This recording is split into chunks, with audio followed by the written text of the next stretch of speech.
वर्ष 1850 पहली बार stock exchange का कॉन्सेप्ट इंडिया में आया, जब 5 लोगों ने मिलकर मुंबई के टाउन हॉल, जहां की आज हॉर्निमन सर्कल ग्राउंड है, उसके सामने एक पीपल के पेड़ के नीचे पहली बार स्टॉक ब्रोकिंग का बिजनेस स्टार्ट किया। तब से लेकर के आज वर्ष 2023 तक लगभग सब कुछ बदल गया है। जगह बदल गया, बिल्डिंग्स बदल गए, टेक्नोलॉजी बदल गए, लोग बदल गए, पर नहीं बदला तो वो है स्टॉक मार्केट में लोगों का लॉस। आज भी लगभग 90% से ज़्यादा ऐसे लोग हैं जो स्टॉक मार्केट में लॉस करते हैं। इन्वेस्टर का लॉस तो फिर भी थोड़ा कम होता है, पर बात करें यदि ट्रेडर्स की तो ये फ्रीक्वेंसी बहुत ही ज़्यादा बढ़ जाती है। 4 जनवरी 2022 को जीरोधा के फाउंडर नितिन कामत एक ट्वीट करते हैं, जिसमें वो बताते हैं कि मात्र 1% ट्रेडर ही ऐसे हैं जो 3 साल के टाइम फ्रेम में एफडी के रिटर्न को बीट कर पाते हैं। इसका मतलब ये है कि यदि आप अपने कैपिटल को 3 साल के लिए अच्छे रिटर्न वाले एफडी भी करवा लेते हो तो भी आप 99% ट्रेडर से ज़्यादा रिटर्न ला पाओगे, वो भी बिना दिन भर के ट्रेडर की तरह स्क्रीन के सामने बैठे हुए। तो ये सब जानने के बाद आपके दिमाग में भी ये सवाल आ रहा होगा कि आखिर ऐसा क्यों ज़्यादातर लोग लॉस ही करते हैं स्टॉक मार्केट में। क्या मार्केट का यही रूल है कि ज़्यादातर लोग लॉस ही करेंगे स्टॉक मार्केट में, या फिर बात कोई और है? जो पैसा हमारा लॉस होता है वो आखिर जाता कहाँ है, और कैसे हम एक प्रॉफिटेबल इन्वेस्टर या तो फिर ट्रेडर बन सकते हैं? आइए जानते हैं आज के इस वीडियो में।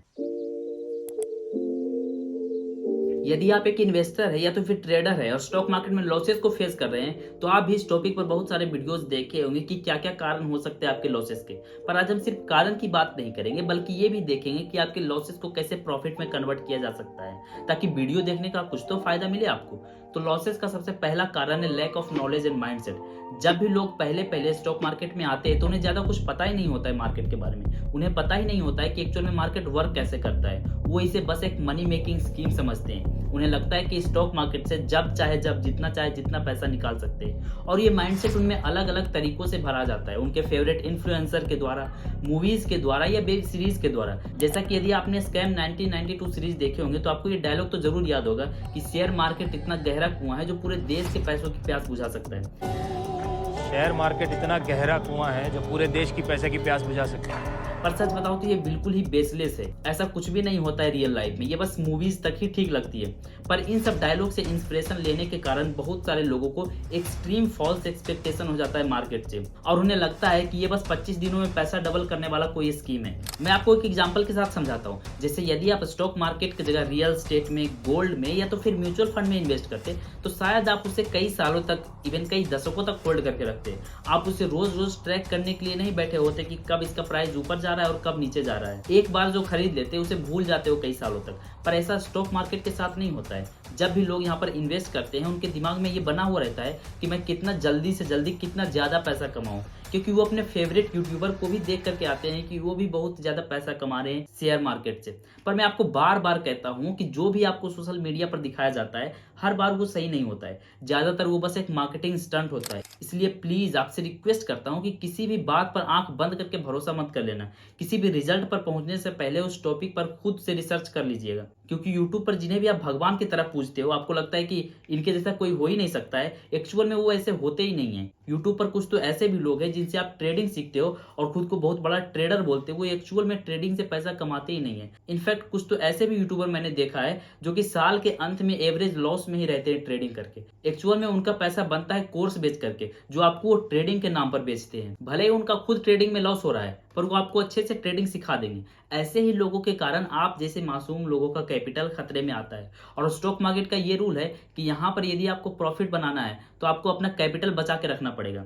दूसरा कारण, investing money on the basis of rumours and stock tips. यदि आप the Wolf of Wall Street नाम के इस मूवी को देखे होंगे तो शायद आपको पता होगा कि कैसे लोगों को बेवकूफ बनाया जाता है स्टॉक मार्केट में। यदि आप नहीं देखे तो एक बार जरूर देख लीजिएगा, ताकि आपको ये पता चल जाए कि कैसे लोगों से बचकर रहना चाहिए। यदि आप सिर्फ इस बेसिस पर किसी स्टॉक्स में इन्वेस्ट कर रहे हो कि आपके किसी दूर के रिश्तेदार ने ये बोला था कि XYZ कंपनी का स्टॉक आज तुम 50 रुपए में खरीद लो, मुझे एक अंदर का इन्फॉर्मेशन पता है जिससे कि ये कुछ दिनों में 100 रुपए पर जाएगा, तो शायद आप बहुत बड़ी गलती कर रहे हो, क्योंकि ये आपके पूरे कैपिटल को खतरे में डाल सकता है। तो बिना प्रॉपर रिसर्च के आप किसी भी स्टॉक में बस रूमर्स और टिप के बेसिस पर इन्वेस्ट मत कीजिएगा। बिगिनर्स इन्वेस्टर के लिए तो ये और भी ज्यादा जरूरी हो जाता है कि वो इस बात को ध्यान में रखे, क्योंकि ऐसे ट्रैप में ज्यादातर बिगिनर्स ही फंसते हैं। मार्केट में ऐसा रूमर फैलाया जाता है कि कोई पर्टिकुलर स्टॉक्स बहुत ही ज्यादा अच्छा है। अलग अलग सोर्सेज से ये फेक इन्फॉर्मेशन आप तक पहुंचाया जाता है बार बार, जिससे आपको भी लगता है कि आप कुछ तो बात है इस XYZ कंपनी में। और जैसे ही आप उस कंपनी में इन्वेस्ट करते हो, वो ऑपरेटर्स अपना सारा स्टॉक मार्केट में डंप कर देता है और आपका लॉस हो जाता है। ऐसा ज्यादातर पेनी स्टॉक्स में होता है। उसमें कंपैरेटिवली पंप एंड डंप थोड़ा इजी होता है क्योंकि कैपिटल कम खर्च होता है। ये ना एक पूरा सिस्टम है इन ऑपरेटर्स का, आम लोगों से इलीगल तरीके से पैसे लेने का। मैंने इस पूरे सिस्टम को अपने इस डार्क रियलिटी वाले वीडियो में अच्छे से एक्सप्लेन किया है। इस वीडियो को देखने के बाद उस वीडियो को भी आप देख लीजिएगा ताकि इस पर्टिकुलर टॉपिक पर आपको अच्छे से अंडरस्टैंडिंग हो जाए। मैं लिंक नीचे डिस्क्रिप्शन में और ऊपर कार्ड पर दे दूंगा। बस सिर्फ इतना ही काफी नहीं है, मैं आपको एक शॉर्ट ट्रिक बताता हूँ इन फेक न्यूज को पहचानने का।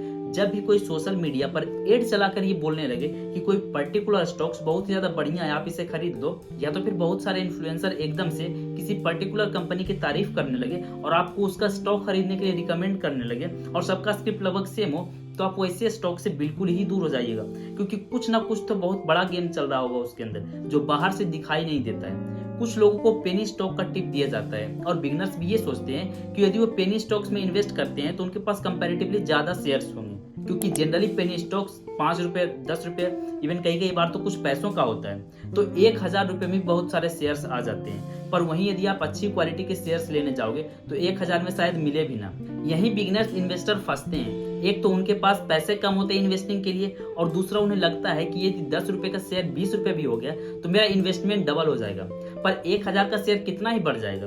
पर आपको यहाँ पर एक बात समझने की जरूरत होगी कि आपको क्वांटिटी से ज्यादा क्वालिटी पर फोकस करना चाहिए क्योंकि आप यदि एक बार पेनी स्टॉक्स खरीद लेते हो तो एक तो वो बढ़ेगा नहीं और दूसरा आप उसे बेचने जाओगे तो वो बिकेगा ही नहीं, आपका ऑर्डर ही नहीं लगेगा क्योंकि कोई खरीदने वाला ही नहीं होता है ऐसे स्टॉक्स को। इसीलिए कुछ भी हो जाए बिना फंडामेंटल एनालिसिस के कोई भी पेनी स्टॉक्स मत खरीदिएगा। तीसरा कारण, doing intraday and short term trading. चलिए आपको एक कहानी बताता हूँ।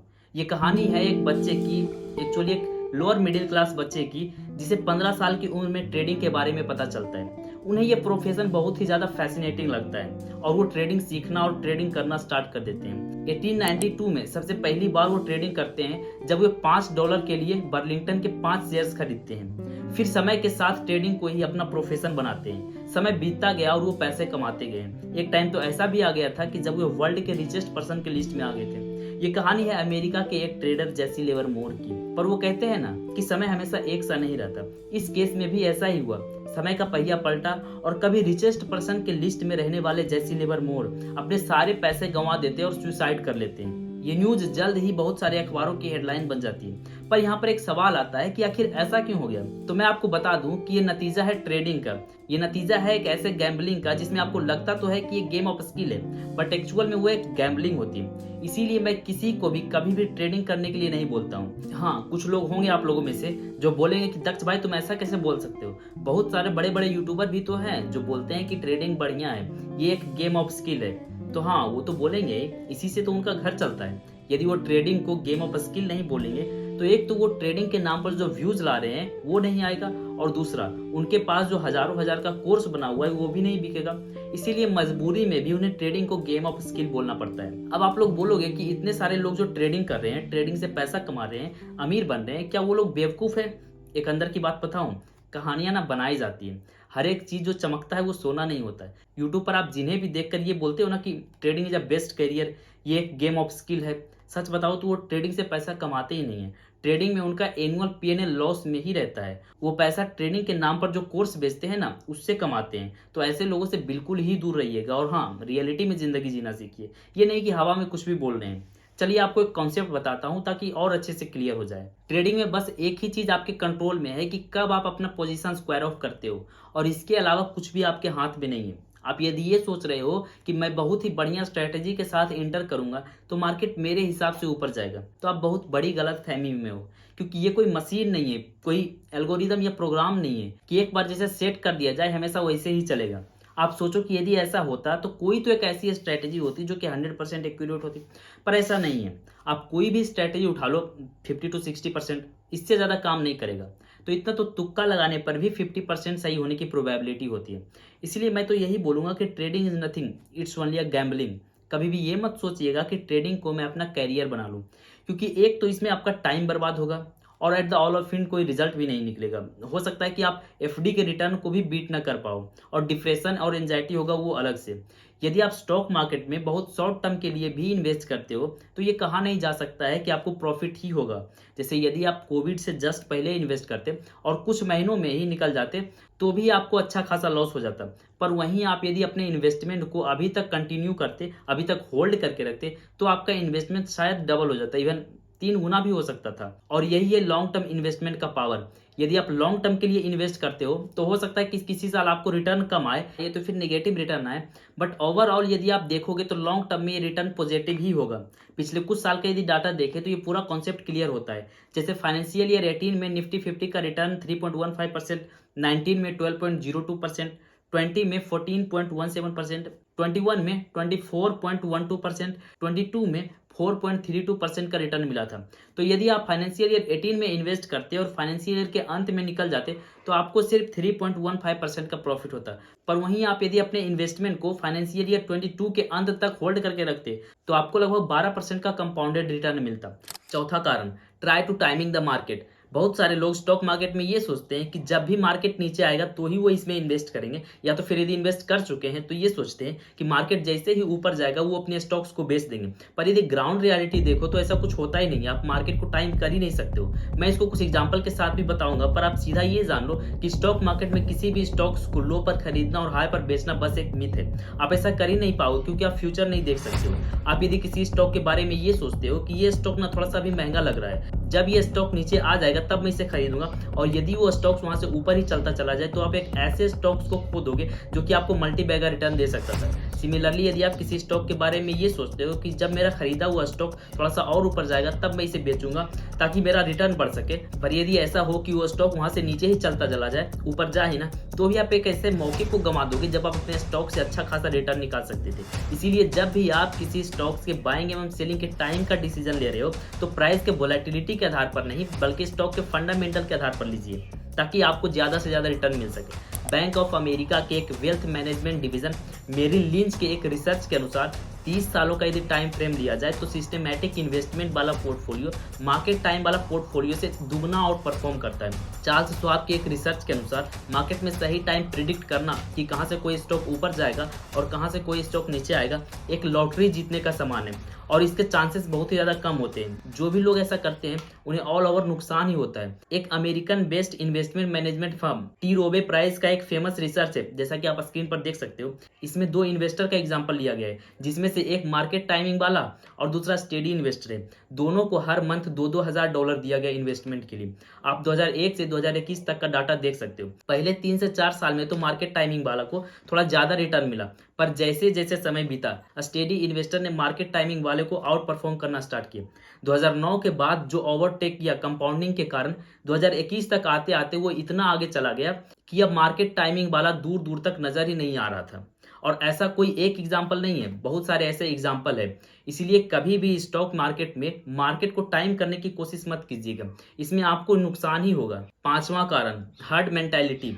ये मैं इंडियन स्टॉक मार्केट में बहुत देखता हूँ कि कुछ लोग ऐसे भी होते हैं जो सिर्फ उसी स्टॉक्स में इन्वेस्ट करते हैं जिस स्टॉक में सभी लोग इन्वेस्ट कर रहे होते हैं, बिना कंपनी के फंडामेंटल देखे, बिना प्रॉपर रिसर्च किए बस इन्वेस्ट कर देते हैं, और इससे ही हर्ड मेंटालिटी इन्वेस्टिंग कहते हैं। इसका एक लेटेस्ट एग्जाम्पल भी है अडानी बबल। जब अडानी का शेयर क्रैश हुआ था उससे पहले लोग कुछ भी नहीं देख रहे थे, बस अडानी का शेयर दिखता था और उसमें इन्वेस्ट कर देते थे, कोई फंडामेंटल देखने की जरूरत नहीं। Gautam Adani back to back अपने कंपनीज को स्टॉक मार्केट पर लिस्ट कर रहे थे और हमेशा उनका आईपीओ का सब्सक्रिप्शन बहुत ही ज्यादा होता जा रहा था। लोग ये भी नहीं देखते थे कि वो कंपनी करती क्या है, उसका एक्चुअल बिजनेस क्या है, बस अडानी ग्रुप का शेयर है, डाल दो उसमें पैसा। इसी अडानी बबल के कारण बस कुछ महीनों में ही अडानी वर्ल्ड के 3rd रिचेस्ट पर्सन बन गए थे। हालांकि उनके सभी शेयर बहुत ही ज्यादा ओवर वैल्यूड थी, बट फिर भी लोग उसमें इन्वेस्ट कर रहे थे एक हर्ड मेंटालिटी की तरफ। पर जब भी ऐसा होता है तो समझ जाइए कि कुछ ना कुछ गलत होने वाला है। अडानी ग्रुप के साथ भी यही हुआ। हिंडनबर्ग रिपोर्ट के आने के बाद एक झटके में अडानी ग्रुप का स्टॉक क्रैश कर गया और इन्वेस्टर के हजारों लाखों करोड़ का नुकसान हो गया, जो कि होना नहीं चाहिए। यदि इन्वेस्टर अच्छे से फंडामेंटल एनालिसिस करके इन्वेस्ट करते तो शायद इतना ज़्यादा लॉस नहीं होता। सबसे ज़्यादा इन्वेस्टर को ऐसे में ही लॉस होता है। आप जितने भी स्टॉक मार्केट क्रैश देखोगे तो इसी कारण से हुआ है। अमेरिका का .com बबल हो या तो फिर हाउसिंग बबल, सब इसी कारण से हुआ था। .com बबल के टाइम भी लोग हर्ड मेंटालिटी की तरह इन्वेस्ट कर रहे थे। जिस कंपनी के पीछे सिर्फ .com लग रहा था, लोग उसमें आंख बंद करके पैसा इन्वेस्ट कर रहे थे, बिना फंडामेंटल देखे हुए, बिना ये देखे हुए कि उसका बिजनेस क्या है, उसका फंडामेंटल कैसा है। सब लोग बस बाइंग कर रहे थे, जिससे कि मार्केट में एबनॉर्मल तरीके से उछाल आया। फिर जब .com बबल बस्ट हुआ तो मार्केट क्रैश कर गया, क्योंकि उस टाइम लोग बस बेच रहे थे, जिसके कारण इन्वेस्टर को उस टाइम भी हजारों करोड़ का लॉस हो गया था। ये कुछ 5 ऐसे कारण थे जिनके कारण कि लोग ज्यादातर स्टॉक मार्केट में लॉस करते हैं। उम्मीद करते हैं कि आपको अच्छे से समझ आ गया होगा। खैर, मिलते हैं आपको जल्दी किसी नई टॉपिक के साथ। तब तक के लिए राधे राधे।